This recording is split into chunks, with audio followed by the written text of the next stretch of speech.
Welcome.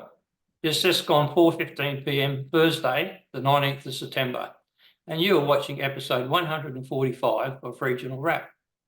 Regional Wrap providing an insight on the issues affecting regional Australia and giving a voice to regional residents. My name is Bill Bates, and joining me on this episode, Juvenile Crime, it didn't happen overnight, is my guest Keith Hamburger, AM, the former director of Queensland Corrective Service Commission from 1988 to 1997. Keith was Queensland's first Director General of the then Queensland Corrective Service Commission. He was responsible to the board, leading the successful implementation of the Kennedy Commission of Inquiry reform agenda. Commonwealth Industry Commission reports showed Queensland as having one of the most cost-effective schemes of correction in Australia and the lowest return to prison rate during this period. It implemented the Western Outreach Camp Scheme for suitable classified prisoners at a greatly reduced numbers of prisoners in secure custody and delivered enhanced rehabilitation outcomes, thus reducing crime. This and other community-based supervision programs resulted in the closure of the then Woodford Correctional Centre, saving millions of dollars. Keith has contributed to major inquiries in Queensland corrections. He is also a member of the Queensland Parole Board for 11 years.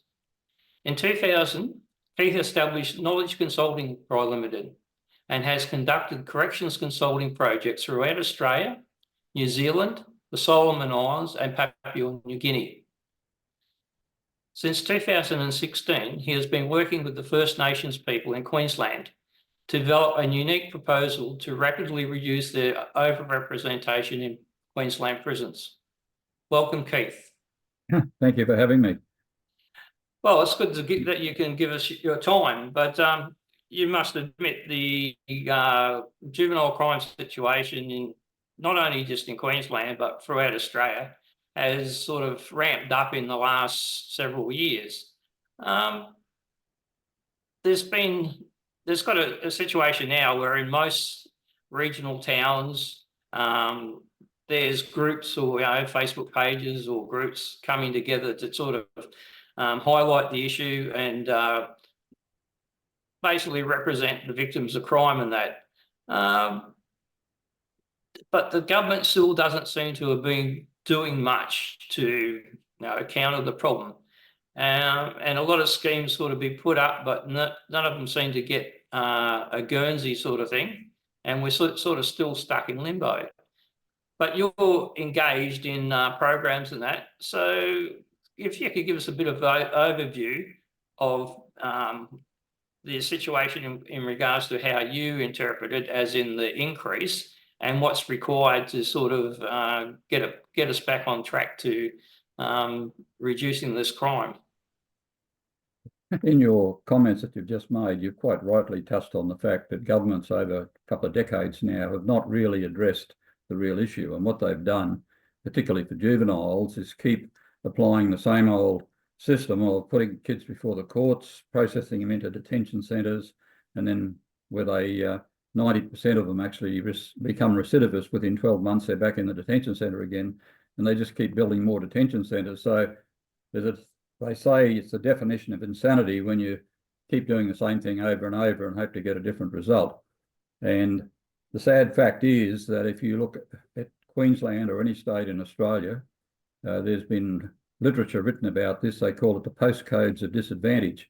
And you can go to disadvantaged communities around Australia and you'll find the whole fragmentation there of families and children not being looked after and not going to school. About 70% of the kids in juvenile detention are functionally illiterate. About 40% of them have got fetal alcohol brain damage. So these are really serious issues down at the community level that need to be addressed. And so we need some very firm preventative action there.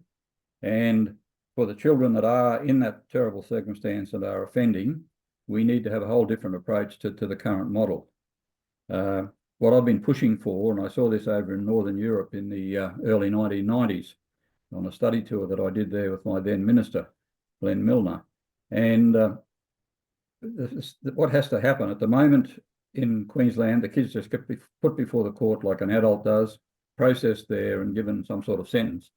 What they do in Northern Europe, once a child's arrested, particularly if you're a repeat offender, you're taken off the street, you're taken to an assessment centre. And those children, it's a secure place, and those children are kept there probably 3 weeks to a month, and they're what we say is holistically assessed. Everything about them, from their education level, their health, their family circumstances, all of the drivers that might have resulted in them being on the street and committing crime, that's fully assessed. And the professionals that do that assessment then come up with a plan for that child. So it's a very individualised process. That plan is taken before a court, and then the court has a range of options to try and get that child rehabilitated and back into a normal lifestyle. Now, that's not a simple matter, but at least the courts have got full assessment of the circumstances of that child. Sadly, I'll just digress there for a moment. The current system, we build large prisons, some of the juvenile detention centres, about 300 beds. We put children in there. They're not given appropriate programs. I know of one centre I visited recently where the general manager said that only 4% of the children there get a visit from their family, because in Queensland we've only got 2 or 3 of these centres, and they're on the coast, and a lot of these kids come from outlying areas and families can't visit anyway, and in many cases the families are dysfunctional. So when the child gets released, they just go back to their old peer group association and away they go, and they're back in jail again. So under the model I'm talking about, when they get assessed, that won't happen. We would have a whole range of different options to deal with those children, and we would deal with them as individuals, and we deal with them in very small groups. And if I can start with the more serious offenders, as I say, a young child, sadly, who might have killed somebody, committed serious sexual crimes or whatever, those children have to be kept away from society for quite a while, and so they're doing fairly long sentences. But once again, all the literature, all the experience, and I've worked in these places, is that you shouldn't have many more than about half a dozen of these very serious offenders in the one spot. So we would have small centres close to their community of interest, secure for those children, large tracts of land, and many of those kids, sadly, will probably need some sort of care most of their life because of that brain damage issue I mentioned with fetal alcohol. So they've got to be looked after long term, and they've got to be taken off the streets. At the moment, we're just ploughing them through detention centres, tipping them out because they go on to more and more serious crimes. But that's a minority of the young folk. There's a lot of others that churn through the system, and because we don't treat them appropriately when they first come in, they do graduate to these serious crimes. And in fact, in my time running adult corrections, 90% of the young folk that went through youth detention centres finished up coming to adult corrections. And sadly, 1 in 4 of every child in juvenile detention either have one parent or 2 parents in adult jails. So we've got this whole dysfunctional circumstance. So all of these young people that are being arrested by the police then need other options than this current detention centre model. And there's a whole range of those that we can offer, including Robbie Catter's been promoting the bush camps on traditional land or in country. That's a great model for small numbers of young folk. There's a range of education programs that can be done in relatively secure settings where children can get a proper education but have access to the family. Now, if you're dealing with juvenile offenders, you can't just talk about rehabilitating the child. You've actually got to do something about the family, because if that child goes back to a dysfunctional family, it just perpetuates their antisocial behaviour. So if we have small centres near their community of interest, we can actually run programs for families as well as for the young folk to help with rehabilitation. If the family's so hopeless that they can't take the child back, we can have a very professional kinship caring system, which the First Nations people have been calling for years. We actually train people in the community and give them a wage to look after this child when they're on their transition back from detention back into the community, because this is where it all breaks down. They leave detention, go back into the community, mix with their antisocial peer group and get back into trouble. So we need very strong kinship caring system where these children can be properly transitioned back into the community. We can also have, as well as the bush camps, we can have a range of other on-country facilities where they can be accommodated. So we stop building these large detention centres with concrete cells and all the stuff that goes with that, and bring them into this rehabilitative type situation where they're controlled and kept away from the community. I think the public's heartily sick of reading in the media and seeing on TV that when these horrible crimes are committed by young people, the announcer normally says, and the young person was known to police. And that the recidivism rate and the repeat offending is just disgraceful. One of the big things, but is a lot of the mitigating circumstances for these juveniles is their family upbringing. But you know, there's basically what you said. There's the alcohol problem in regards to their parents, but when they were born, that puts them in, some of them at a disadvantage. There's no proper adult supervision in a lot of households. They're not attending schools. They also, they're usually, when they go to court, the defence people usually point out that their home life has been bad. They've been assaulted or either physically or sexually. But we don't seem to be doing anything about that. You know, we're not addressing those causes. If, you know, if a child is being assaulted in their own home, I know bloody well because I lived in a street where someone was interfering with their daughters, and when the situation was revealed, there was at least a dozen police cars, heaps of different people, and that guy, we never saw him again, basically. So there's intervention like that. So why isn't there the same sort of level of intervention in regards to the home situation where these kids are being assaulted, not neglected, either not fed properly, not getting to school, and just basically not having any proper parental supervision? Where do we go to address that? Yeah, well, that's a very good scenario you painted there, because that's so common across these particular communities that we've been talking about. And there is a way to deal with that, which is not being done at the moment.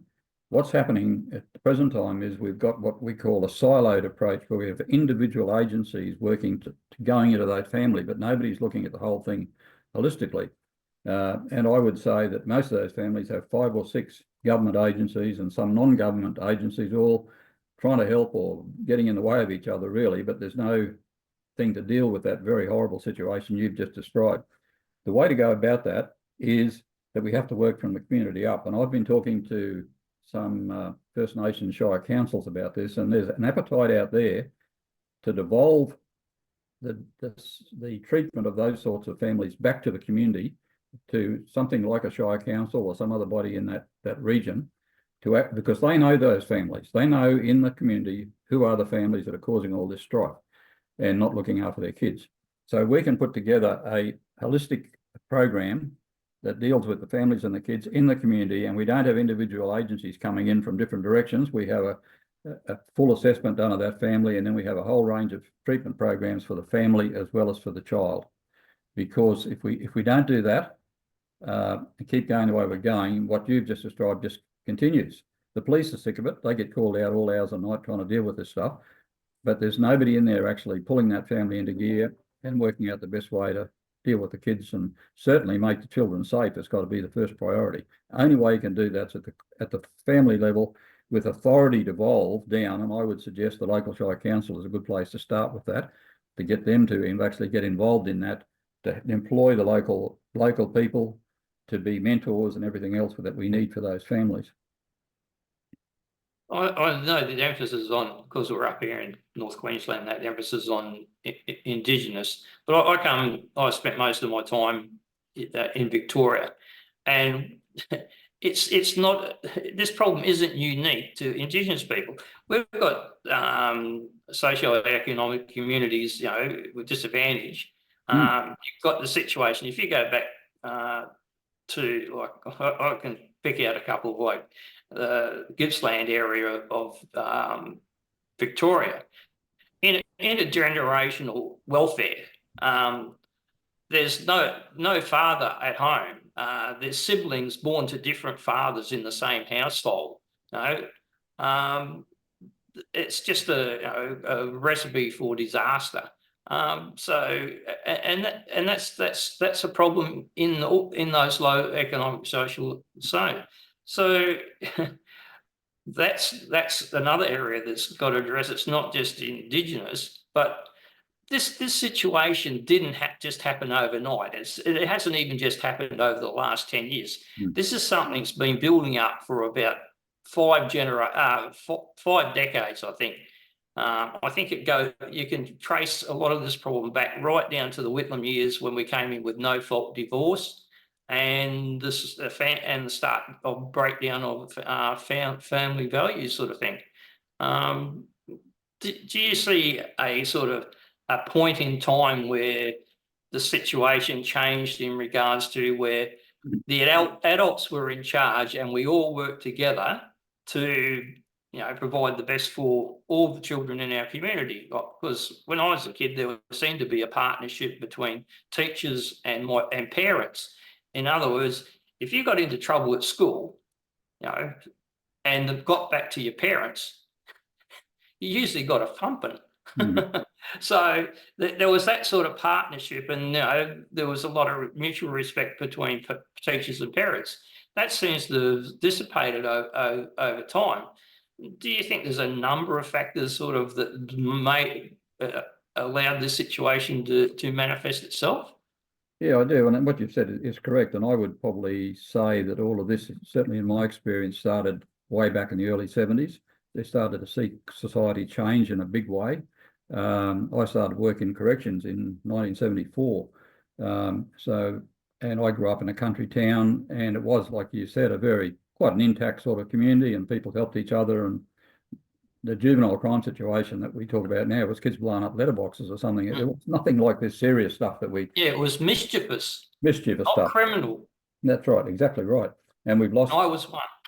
Yeah, we've lost our way badly.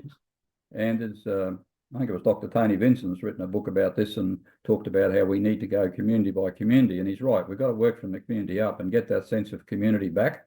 And the First Nations people I talk to in the community, they want to do that. They want to be empowered to do it. And we need to start rewarding them, those good people in our community there, to get on top of this.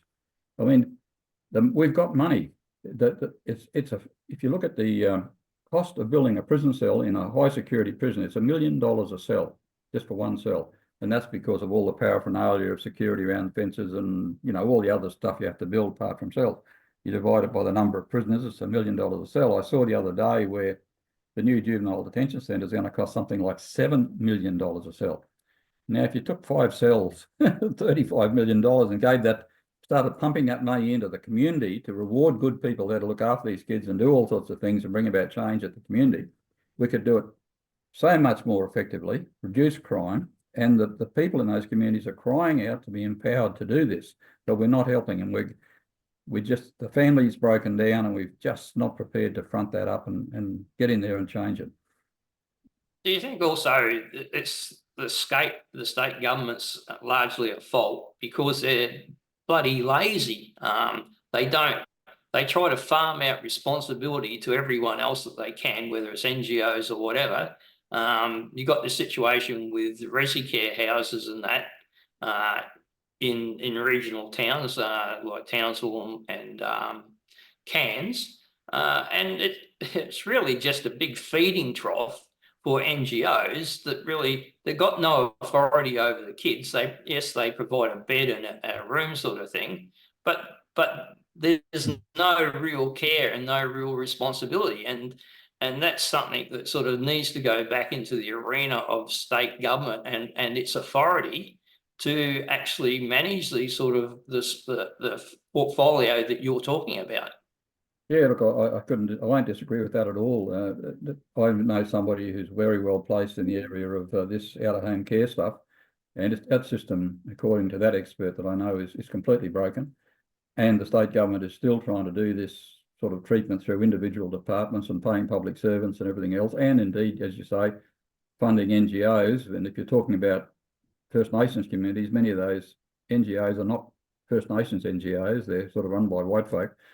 So we're not empowering the local Indigenous community, and we need to get away from that current model. It's just not working. We need to actually get down to the community level, reward the good people there, train them and skill them up to do this, help them to face up to the tough eggs in the community that are causing this trouble, and deal with it, because what's happening to kids in those communities is horrendous, absolutely horrendous.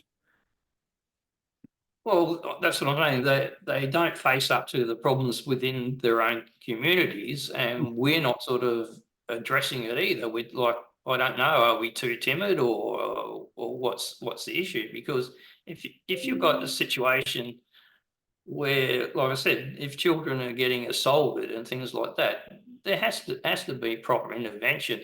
And if the community, if the size of the problem in the community is too large, then that can't be done in that community. It has to be done elsewhere if there's too many offences going on. Well, if yeah, I mean, it's broken at the community level, and it's broken at the government level, and in the sense that the government's not prepared to look at innovation. I mean, if you look at youth justice, and if you look at say it was a business, and the KPIs say, you know, you've got to rehabilitate offenders that come through your system, and yet 90% are coming back within 12 months. So a total failure on that very important KPI of rehabilitating kids. And the same in the adult system, terribly high recidivism rate, so that's not working. And why isn't it working? It's because they're just pumping these people through back to the same circumstances they came from. We're not treating those circumstances. So the government just has never been prepared, and I don't know where they get their advice from, whether it's the departments are not giving frank and fearless advice, but the ministers must know those horrible recidivism rates that I've mentioned, but nobody's changing. So it just needs a changed approach where they're prepared to work from the community up. And that's what there's a lot of very experienced people have written books about this stuff, about strengthening the community and working from the community up, and the government being more of a facilitator than a doer. In other words, the government take the kids away and put them in a detention centre. No, we should be putting healing centres and other places near the community, run by the community, owned and operated under contract to the government, but run by the local community, and they get accountable for it. And then they have programs to actually deal with those other those families that are neglecting their kids, and they get paid for that instead of paying public servants to do those things. And that's, I've suggested that they should start with some trials to prove how this can work. And I know 3 communities now that we could just go to, and they'd say, please let us do this, and get some experts in to help them and let them work from in that community. And you would see straight away a major drop. I can just give you a figure, if you like, about what the savings that would happen. If you look at adult prisons, grossly overrepresented by First Nations people, at least 50% of those adults in jail tonight don't have to be there. They can be on country in healing centres because of the nature of their crime and so forth. And that would take something like probably 30 to 40% of the prison population within a couple of years would be out in healing centres. And if you multiply that by $1 million a cell, that's massive dollars of savings. And likewise with the juvenile detention centres. If you take those repeat offenders off the street immediately, put them into assessment, we're going to have less people killed and hurt in the community because they won't be able to do that. They'll be being assessed, and then on a pathway where they're controlled near their community, and we work with families to rehabilitate. There's massive dollars of saving in this, and a huge reduction in crime. But have we also got two issues to really do with that? The kids that have not got to that stage of being offenders at the moment, but they're still in situations where they're not going to school and things like that. Do we need to have 2 different groups or whatever to look at those 2 different situations? The kids that are potential offenders within 12, 15 months or a year or something, because I can tell you, I can go down to a shopping centre here and I can pick out the next generation of kids, or ones in the next 5 years that are going to be on the streets and doing crime, because you know exactly what their family makeup is and the problems that faces those families. Do we need to have something to look at that, that family situation, and then another one to look at the children who are already off the rails, sort of thing. We do, and that's a good point you've raised. And the gateway to that, where we can start to sort of get to know those kids that you've just mentioned that aren't yet really doing serious offences, but they're not going to school and getting up to mischief, is really the education system. And what we've got there, and I'll just give you an example in a moment of what a teacher I met recently, a principal, is doing. But we've got major problems with the school suspension system. Kids are getting suspended from school because, you know, they're causing problems for the teachers and all sorts of issues. But then, of course, they're frequenting the shopping centres or running the streets and not going to school. I was at a community a couple of years ago where I saw stacks of kids on the street. And I said to the elders, I said, what's going on here? They said, oh, we've got about 100 kids don't go to school. I said, well, what's the education department doing? They said, they don't care.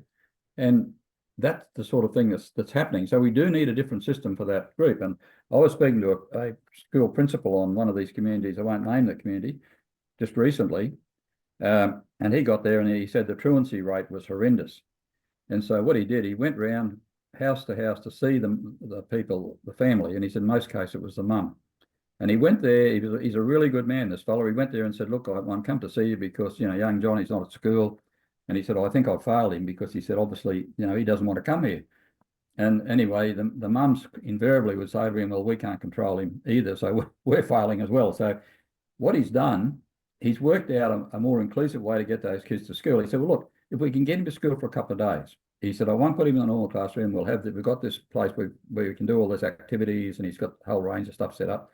Anyway, to cut a long story short, he's got a range of kids coming in for 2 to 3 days a week. At least they come to school. They're starting to enjoy themselves, and then slowly he gets them integrated back in. So the education department can do a heck of a lot to get these kids into some sort of meaningful activity. There's a range of alternative education systems that can run. The Indigenous people have started one called the Silver Lining Foundation, which runs small schools near community to put these kids in that are struggling in the mainstream. And they do art and they do dance and but they get maths and English, but they put a lot of paraphernalia around that of other interesting things that the kids enjoy. They feed them, give them breakfast, lunch and dinner, take them home in the bus, come and go around the home and collect them and bring them to school, because if they don't do that, they won't turn up. But once they get them in, they're engaged. So there's sorts of local community things that can be done to get on top of this and get the community involved in it. But it's not just communities. We're talking about big cities and that. We're talking about Cairns and Townsville, and you know, a good portion go to school and they're engaged with school. But for those ones they're not capturing, obviously the school and the curriculum has to be tuned, as you said, so to capture their engagement. And it's not going to be done by just straight academics or something like that. So maybe although you have a school, you might have attached to it another centre that for these not engaged kids, but still has the backup of what the education system can provide, but they're doing a different curriculum and engaging in a different way. But they don't have to be, you know, uplifted from the general suburbs of Cairns or Townsville or whatever. That can be done in an integrated way. Yeah, I agree. That's spot on. Yeah. But we haven't been creative enough to do that sort of stuff, which is sad, you know. Well, I think the whole thing with the education system, they just got onto this, you know, NAP plan sort of thing, and this is what we've got to do, and we haven't got any scope to do anything else, you know, like it's just non-original, you know. No, I think that's the Commonwealth taking over the education system has probably been the biggest falling down of the whole system, because it doesn't provide for competitiveness between states to have a education of excellence. And then the fact you haven't got any chance whatsoever for local communities, and I'm not talking about Indigenous, I'm just talking about a major school community, to have some input in regards to what needs to be done at their school, what their curriculum should be fine-tuned to, and their interests. Yeah, I agree with all of that. And the other thing I'll throw into the mix is, and we've seen a tendency over the years to build very bigger and bigger schools, large schools. And I know one here in Brisbane has got 3,000 kids, all different right through, from grade 1 right through to 12. And there's a lot of big schools now, and there's a lot of evidence that the kids we're talking about get lost in that. You know, they just don't get, they need to be in a much more individualized sort of smaller environment. And as you say, there needs to be within that education system that flexibility to do that. And we're not doing it. And it just beggars belief as to why we can't be a bit more creative about this. Well, actually, we've gone backwards in the last 20 or 30 years, because we used to have, you know, even at the primary level and that, we used to have specialist schools for those people who had disabilities and that, and there was extra provisions there. But then we went to this model of trying to integrate the schools, which I think was a backward step. And then we also used to have things like technical schools, where, because a lot of kids, it doesn't matter whether they're Indigenous or European background, the thing is, some of them are not engaged in the academic side of things, but they've got other skills, either with their hands or music, or trades or something like that, or cooking. And we used to have tech schools. So when a kid was about 14, they could go off and they could do, you know, chef type things, you know. They do kitchen hand courses. They could go do, you know, specialise in woodwork, metalwork, or other things, and then funneled out to apprenticeships. But now we just got one education system fits all, one school fits all. You know, we've gone completely backwards. Yeah, well, we certainly need specialised individual attention, and where you can focus on people with particular needs, and that's not happening, sadly.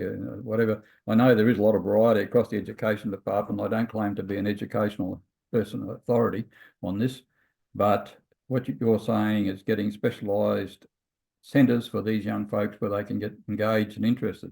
Most young kids, if you point them towards something positive, will go to it.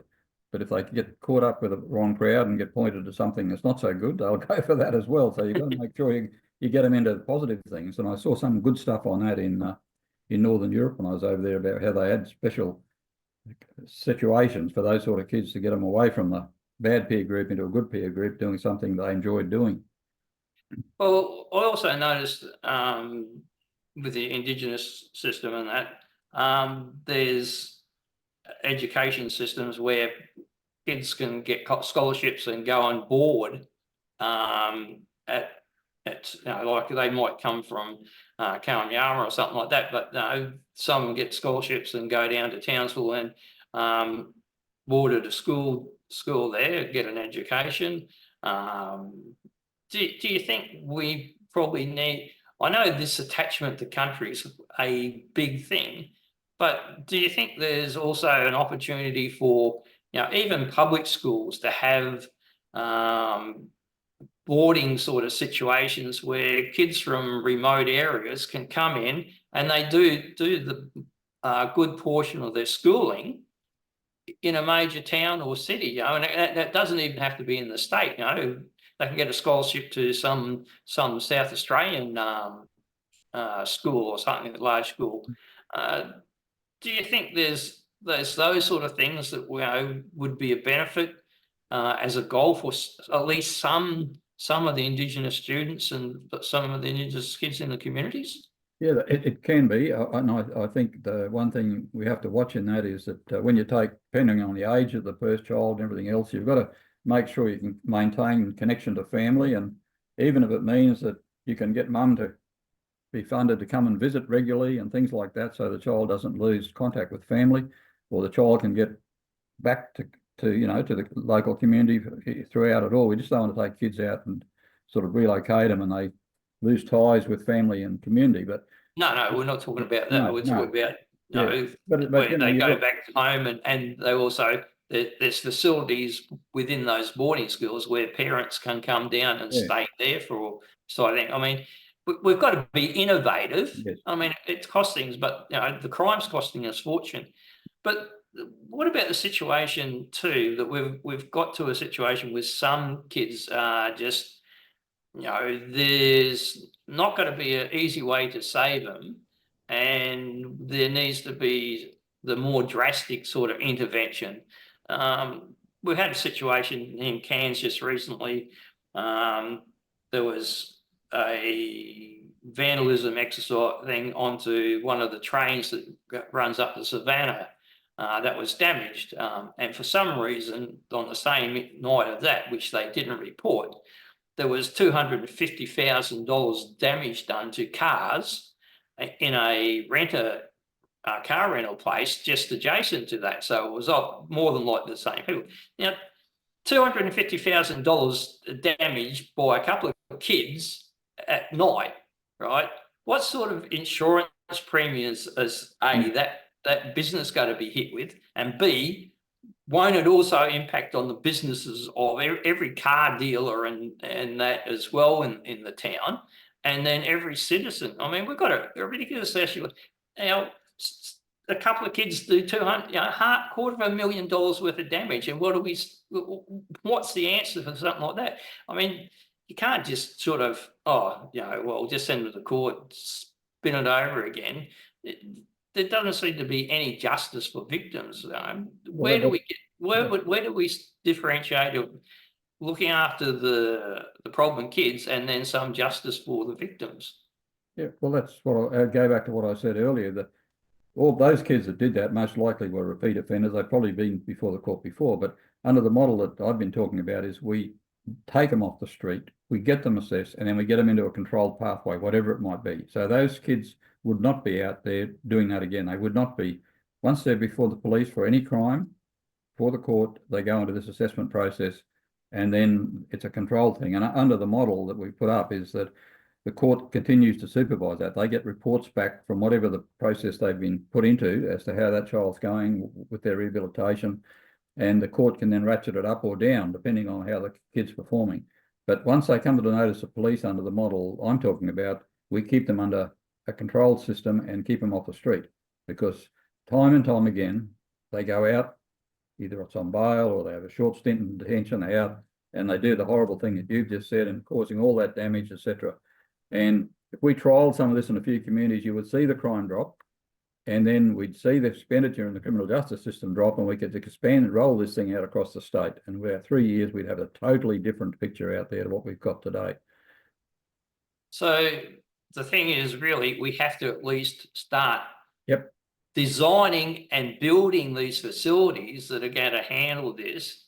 But the other thing is, how far off country should we go for really, really bad offenders? Do we just leave them back in some facility close to the community, or do we move them to new country under guidance from, say, different elders or people giving them input? My model would be to keep them in small facilities near their country. They'd have to be near their community. It'd have to be secure facilities if they're really, really bad people, as you've said. And they're probably going to stay in there for a long time. And that's why we need a fairly large tract of land. We need secure facilities, but they have to be locked up, because sadly, many of those young folk have got brain problems and mental problems, and they just can't be treated in the community at all. So, but still, they can be near their community, and we can still treat them humanely, and they can get visits and all that sort of stuff. But we get rid of these big institutions, because you put them in there, it only makes them worse. In regards to near community type thing, what's a reasonable distance from, that we could manage for these centres? Half an hour drive from their area, or an hour drive? Does it have to be like sort of next door or in a mayor? So, like we've got a situation, Cairns. Would it be a real big problem if we created a centre up where we've got Cairns corridor? We're pretty strapped for a decent tract of land, but we go up in the tablelands. You could probably buy up a reasonable sized property at a reasonable price and have multiple acres. So not only do you have them in the sort of this detention, but you might have a gardens and vegetable gardens and animals and things like that. You couldn't do that in, like they're talking about, in sort of Edmonton or just down the road from Cairns. You haven't got enough land, sort of thing. readily available. Would you think, like, from Cairns to the tablelands, is that too far? Is that too much of a distance for on country or off country? No, that'd be good. That would be good. See, I've been talking to one community recently, and they're looking to get, you know, some distance between the community and where they put this, because you can imagine that there are some antisocial young fellas in the community might want to come and try and visit, or go out there and cause, you know, difficulties. So putting it up on the tableland for Cairns would be great. And there could be for family visits and things, we could provide a bus to bring the mum up or dad up whenever it was, you know, up to the centre as needed, and do programs with the kids. So, but that's it's best to get it in within a range of the community, but not sitting on the front door of the community. But I also think another thing that you could do is also have at least some accommodation for families at those areas. Yes. So those families probably need a bit of help as well. So there's an opportunity for them, sort of, if they behave themselves, so they can just go and stay with mum or whatever in that accommodation. The mum can sort of get some help in regards to how to manage your life as well, finances or whatever. It could be sort of an inclusive type of situation. But those sort of things, if you're in a position where you've got a bit of land, you can sort of scope those things in over time and see what works. But like I said, the problem is in a lot of cases the home life. So we've got to do something about changing that. And maybe for those families that are not completely dysfunctional, this might be another sort of opportunity as well. That's a great suggestion, and it's a good way to have the family involved then in the transition training that's needed for when the child comes back and so forth. So yeah, all of that can work, and having accommodation for mum to stay near the actual centre and then participate in things during the day is just a great idea. In regards to the budgets, do you have any idea how much we actually spend on juvenile detention and things like resi care and the whole thing? It must be a couple of $1 billion, I think. Yeah. I don't know, but it seems to me that in Cairns we've got 70 resi care homes. I think there's something like 180 beds. It costs us somewhere between $150,000 and $200,000 for each of those beds to upkeep. It sort of adds up in that. So do we have enough money to do the things to make these changes, or? We do. I mean, I don't know the exact figures, but you're talking what you're talking about there. It's in the billions.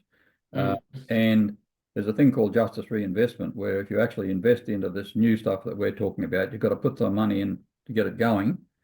But then if you close down detention centres and do a whole to get rid of a lot of that wasted stuff that doesn't work, it'll actually be the model we're talking about, you and I, and the systems you're making and so forth, will be far more cost effective than what the current model is. And there's plenty of money there. So we just got to put some upfront money to get these trials working, let the public see the meaningful drop in crime, see how this is all going, rolled out across the state, get rid of these $7 billion a cell detention centres and $1 million a cell adult prisons, and break the whole thing down. There'll be in the next decade, there'll be billions of dollars saved.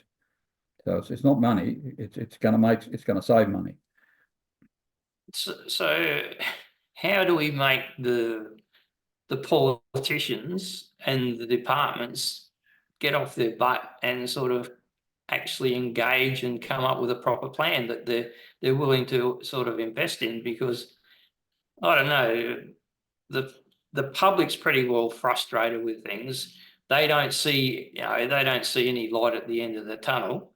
The number of victims are not decreasing. The victims are not getting any satisfaction or justice, or they don't feel they are, because they don't know exactly what's going on in the courts. And the other thing is, it seems that there's something, like you say, the same repeat offenders are out doing it again. They don't even have the satisfaction that these offenders removed from the community for a substantial time. That's all of that. What you've said is correct. And I and my colleagues, we've been putting stuff before the current government, and we're putting it before the opposition. And after the election, we don't know who'll be in power. I can't look in the crystal ball, but whoever is in government after the election, what we're arguing for very strongly is that we're saying this is an emergency. There's people being killed on the streets, in shopping centres, terrible car accidents and all this stuff. So it's a complete emergency and needs urgent action. Within the current system, we've got major duty of care failures. That's duty of care for the public. In watch houses, we're hearing terrible things there where they're overcrowded and kids there mixed with adults. Juvenile detention centres and adult prisons are grossly overcrowded. Staff are at risk, as are the prisoners. So we're proposing that whoever's in power after the election, there needs to be a task force set up to immediately look at those duty of care issues and come up with some quick fixes in the interim. We're proposing that task force needs to look at a root and branch review of the way juvenile justice works and the way adult corrections works, along the lines that you and I have just been discussing, and make some very clear recommendations to government about getting some of this trial so we can start to turn the ship in a different direction. And urgently look for, particularly in the adult prisons, if we can save really big money quickly if we bring in healing centres for adult prisoners right across the state, which I say will knock about 40% of the prison population down in a very short space of time. And we need to address this school suspension issue. So whoever gets into power after the election, they need a high-powered task force, probably headed up by a retired Supreme Court judge, and get some real hard-nosed practitioners in there that know about this stuff and some researchers, and get out there and do something. And treat it like you would if a cyclone tore through a North Queensland town tomorrow. They'd be throwing every bit of money and the army, the whole thing at it, because it's an emergency. Well, what we're talking about here is an extreme emergency, because citizens are, I don't know about up in Cairns and Townsville, down here in Brisbane, there's a lot of people very, very worried about safety and making their houses into mini prisons because they're worried about home invasions and stuff, and cars being stolen from garages. This is a public emergency, and it's got to stop. Yeah, well, I think at the moment, for this month, our stolen car situation is 3 a day. We had a bit of a wind down there for a while, but when did you get to the stage of just accepting that people can willy-nilly just use someone else's car? I mean, they call it unlawful use of a vehicle. It's not, for some reason, I don't know how the system changed. It's not theft. It's just unlawful use of the vehicle. I mean, you're talking about, in a lot of cases, it's $100,000 worth of someone's savings that are going down the tip. And even if it's covered by insurance, there's heaps and heaps of problems with being without a vehicle. Your premiums goes up, all other sorts of different inconveniences, and that's just Cairns. And then you have Townsville the same, Mackay. So in any one day, you could have up to, in Queensland, 50, 60, 70 cars, at $50,000 or $60,000 a pop, just disappearing into the sunset. That's right. We should not accept this. And there's people down this part of the world talking about a class action against the government for this sort of stuff because of the sheer cost, and of course people have been killed. And so if the government doesn't do, whichever government's in power after the election, if they don't do something soon, there will be class actions, people wanting retribution for this, and it just can't be allowed to go on. So whoever's in power really needs to show that they're going to do something. And they can't just keep doing what they've been doing. No, I mean, and like you were pointing out, this also needs to happen right at the home front, at the earliest possible stage, soon as it comes to authorities' attention. We can't just we don't want to interfere with the household or something like that, or human services can look over it, because it's not something that sort of normal, sort of just human services type thing. It's going to fester into a major criminal problem. So you need real sort of authority intervention at that stage to start correcting things, or else we're just going to have next year a different batch. Each year it's just going to be a different batch of kids. So we really have to get on top of this right at the grassroots and the household at the moment. Agree with you 100%. That's exactly where it's got to start. What sort of groups are you working with in regards to trying to get this program established? I mean, not just talking about the communities, but professional type groups and people, in government or academia or that, because I suppose, yes, you've got to have the support of the communities, but you still got to have this driving force that has the input to the government to make it do something. Well, I've been working here in Brisbane with a number of peak bodies who look after the sort of social side of things in the community.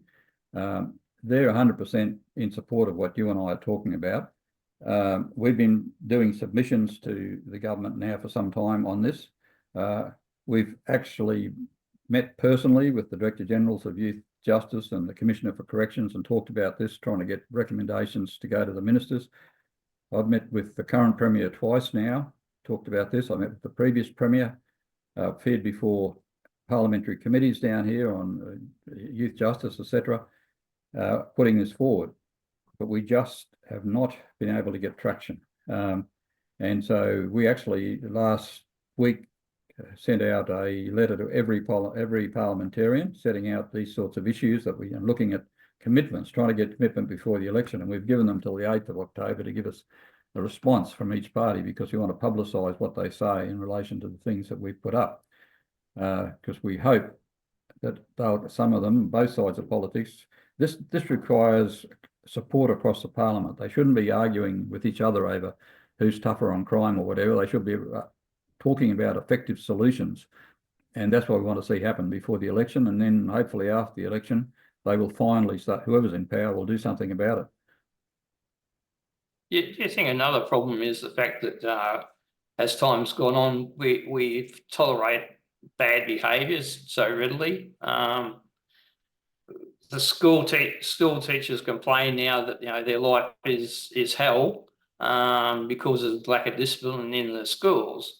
Do you think that sort of, I don't know, we have seemed to get more tolerant of bad behaviour at times? Because I remember as a kid, I mean, if you got on a public transport, a bus, it was just automatic. You stood up for an adult, and if you put your feet on the seat or that, the conductor didn't have any hesitation in chipping you to tell you to get your feet off the seat.